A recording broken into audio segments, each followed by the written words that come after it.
Well, today's recipe is a new one for me, but apparently there's a few others on our noon crew who've been enjoying it for years. Howard shows us how to make a sheet pan toad in the hole in the Mr. Food Test Kitchen.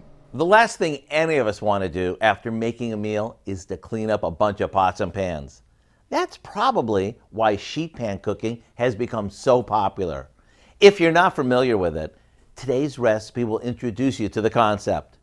It's a recipe that's perfect for any time of day, including dinner. Well, that's when you serve breakfast for dinner.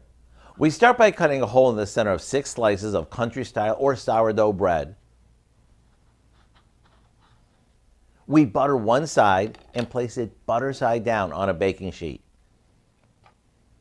Next, we crack an egg into each hole and sprinkle it with some Parmesan cheese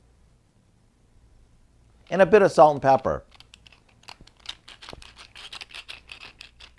All that's left to do now is bake them until the eggs are cooked just the way you like them. Ooh. Once they're done, we'll top them with some crumbled bacon along with some sliced scallions. That's it.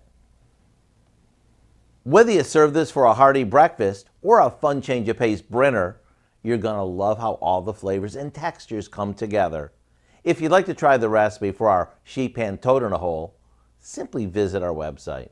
I'm Howard with Hungry Kelly in the Mr. Food Test Kitchen, where today we found an easy breezy way for you to say, ooh, it's so good.